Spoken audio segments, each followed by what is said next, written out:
Alright, so we are back. A new day, a new bio has been posted, and today it is going to be from Nitara. Nitara was revealed yesterday in case you missed it. Nitara is actually Megan Fox, the rumors are true, and she is, in my opinion, a very good pick, and I am very much so enjoying this new iteration of her based off of her like fatality, her fatal, her design, and also like her approach just in character in general. I think that they have done a great job at bringing her to life in a new identity in a new era while still maintaining Nitara, if that makes sense. Like, it is still Nitara with a completely new fresh coat of paint, and I feel that Ashura was the same way, so it is good to have that mirror between the two characters because they do have their paths intertwining with each other within their stories. At least they did in the original timeline. But I haven't read this yet. This is going to be Nitara's bio. So we'll go ahead and read this and we'll discuss it. I haven't seen anything except for this. The heroine of Veternus. Is that how you say that? Heroine? Heroine? This word always like stumps me. But anyway, we'll read this. We also have Nitara's original timeline like story pulled up here. So we can do some comparisons if I see fit. But Nitara's story in the old timeline was really cool. She had this whole like mini plot thing going on with Reptile and Cyrex. She wanted to free her realm of Veternus, which had been merged with Outworld by Shao Kahn, and there was like this orb that she needed to destroy in order to free her realm. So let's go ahead and read this. It does seem that the realm does still exist, Veternus. So let's see. So Nitara's race of vampires hails from the dark and desolate realm of Veternus. I'm really hoping that's how you say that. My apologies if I'm saying it incorrectly. People already complain about the way I say Nitara. I'm sorry, I'll start saying Nitara. It's just, I don't know why I say it that way, but I do. But let's continue. So, to survive, they evolved the ability to feed on the blood of other creatures. So of course, to become basically vampires. The Veternians thrived, building a great society. That's already a big change from the previous timeline. Because when they were freed from Outworld and Nitara made them independent again, they were very fragile and they didn't have much to thrive off of. So the fact that they're thriving here is already a big difference. They also were being slain actively by Ashura, but as their comfort grew, so did their short-sightedness. Okay, so I spoke way too soon. I spoke too soon, simply. They overfed on Veternus creatures, disrupting the natural order. Oh no! They ate too much and they literally messed up like the food chain and the balance of having food for themselves. So they got gluttonous and messed up the realm. Okay, I mean, I guess so. That is a new approach.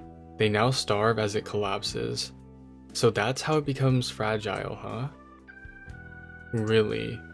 So here, I think that Veternus, since its inception, right, since it was actually involved in the story, it was always merged with Outworld, I think. A Forgotten Realm, yeah, to make it independent. Okay, so it was always merged, and then when she unmerged it, it was very fragile. When she awoke, she was home, but then she made her mission to protect her realm's fragile stability. So it was very fragile, it wasn't as strong as it could be once it was independent, of course. So this is a really interesting way to tackle it. I think it is. I don't know how I feel about it actually. How are they gonna fit Ashura in this? So like they're already weak, they're already down on their luck because they were very gluttonous and ate all the creatures in the realm. So they're dying because they have no food. And then what, is Ashura gonna swoop in and then kill them on top of that? Because that's what the Datusha does, right? It slays the vampires.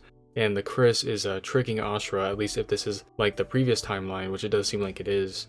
It's tricking her into killing these vampires and these demons as a form of purification, quote unquote, when it's actually very selfish. It is Nitara's solemn obligation to deliver her people from hunger and save her race. Veternus must survive.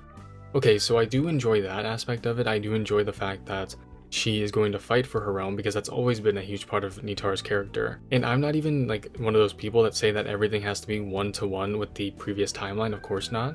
Look at a character like Havoc. I really enjoy his new interpretation, and it is night and day with his previous character, right?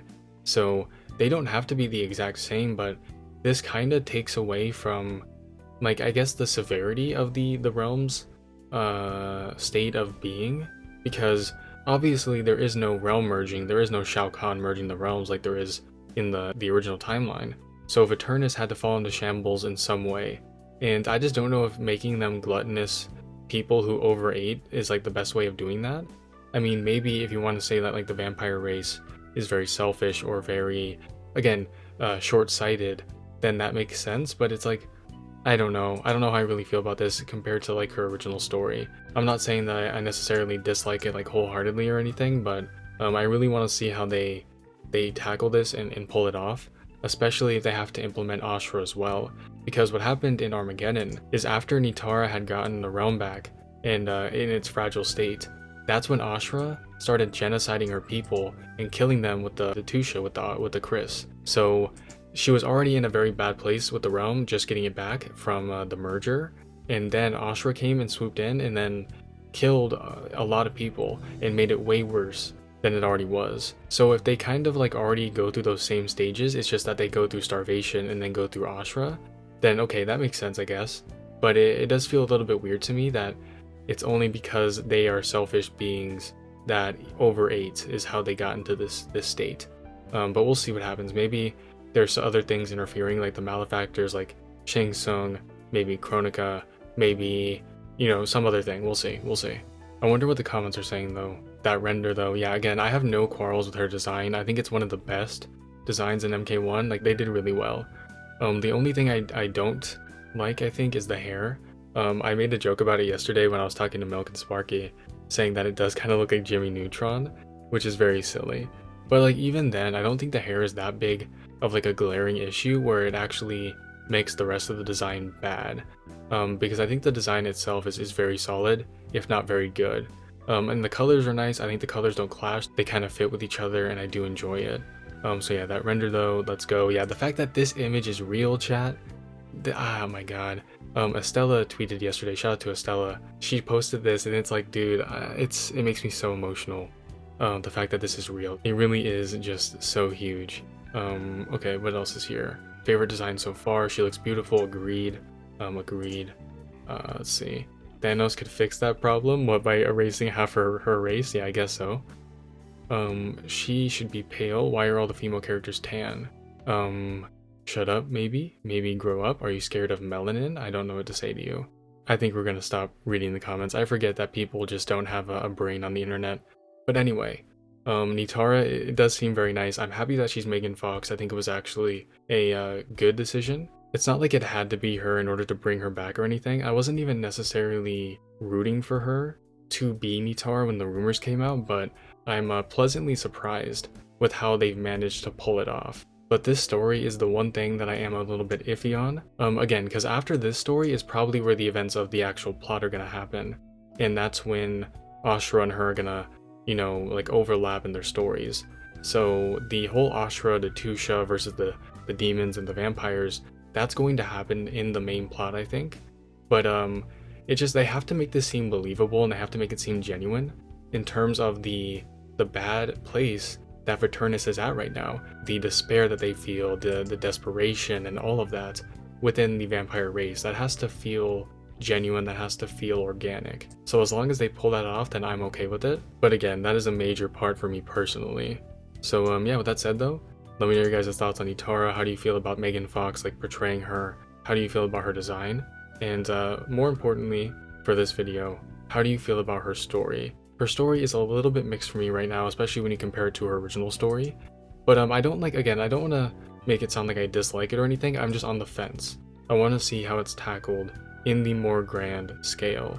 And once we see that, I'm sure they can either, you know, cook greatly or they can flop hard. So we'll see. If you haven't already and you want to be part of the community, then make sure to join the Discord. It'll be in the description below. And ladies, gentlemen, and MB beauties, make sure you all stay safe and stay hydrated. And I will see you all in the next one. Bye-bye.